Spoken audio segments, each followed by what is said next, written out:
नमस्कार दोस्तों।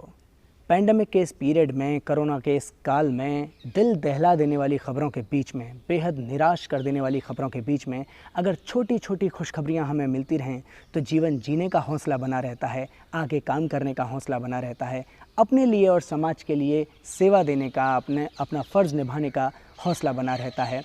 और मुझे ऐसा ही एक हौसला मिला है इस किताब से।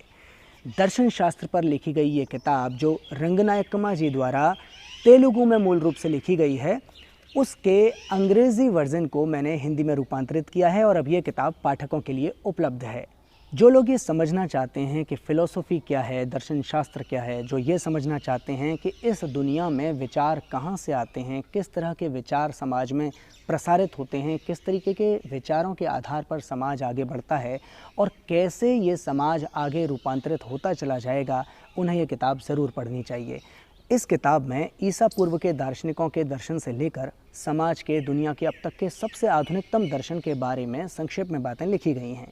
हालांकि संक्षेप में लिखने के बावजूद ये किताब 284 पन्नों की है और इन 284 284 पेजेस को पढ़ लेने के बाद में किसी भी नए पाठक के लिए दर्शन के विषय में उतरना, दर्शन को समझने के लिए तैयार हो जाना बेहद आसान हो जाता है, क्योंकि इसमें लिखी गई बातें बेहद सरल तरीके से लिखी गई हैं। बहुत ही मोटी मोटी किताबों में जो बातें बहुत ही क्लिष्ट, बहुत ही कठिन शब्दों में कही जाती हैं, वही बातें बेहद सरल तरीके से इस किताब में प्रस्तुत की गई हैं।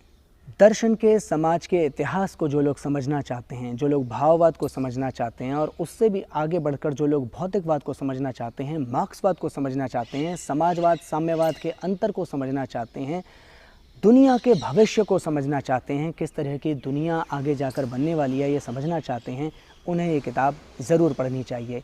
जो लोग कम्युनिस्ट पार्टियों में काम करते हैं, उनके समर्थक हैं, उन्हें तो ये किताब पढ़नी ही चाहिए, लेकिन जो लोग कम्युनिस्ट पार्टियों के आलोचक हैं, उन्हें भी ये समझने के लिए कि कम्युनिस्टों की आलोचना कैसे की जाए, ये किताब ज़रूर पढ़नी चाहिए।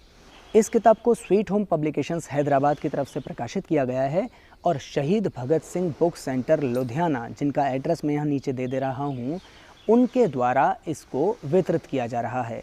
तो अगर किसी को ये किताब ख़रीदनी है, जो कि मात्र 60 रुपये की किताब है, 284 पन्ने की किताब मात्र 60 रुपये की किताब है, तो अगर कोई इसे ख़रीदना चाहता है तो लुधियाना में नीचे दिए गए पते पर संपर्क करके वो इस किताब को मंगा सकता है। जो लोग मथुरा में रहते हैं, मेरे आसपास रहते हैं, वो तो इस किताब को आज भी मुझसे ले सकते हैं। मेरे पास इसकी कुछ प्रतियाँ रखी हुई हैं। इसके अलावा आप में से कई सारे लोगों को शायद पता होगा कि इसी साल मार्च में एक और किताब आई थी, जिसको भी मैंने ही ट्रांसलेट किया था अंग्रेजी से हिंदी में, घरेलू काम और बाहरी काम। ये किताब लैंगिक समानता के जो मुद्दे हैं उन पर बेहतरीन तरीके से एक समझ आपके सामने पेश करती है। ये किताब 144 पन्ने की है, 40 रुपये की मात्र यह किताब है। अगर इसे मंगाना चाहते हैं तो इसका सोल डिस्ट्रीब्यूटरशिप जो है वो जनचेतना के पास है, जिनका मैं एड्रेस नीचे दे रहा हूँ। बाकी प्रकाशन इसका भी स्वीट होम पब्लिकेशन की तरफ से ही किया गया है, लेखिका इसकी भी रंगनायकम्मा जी ही हैं।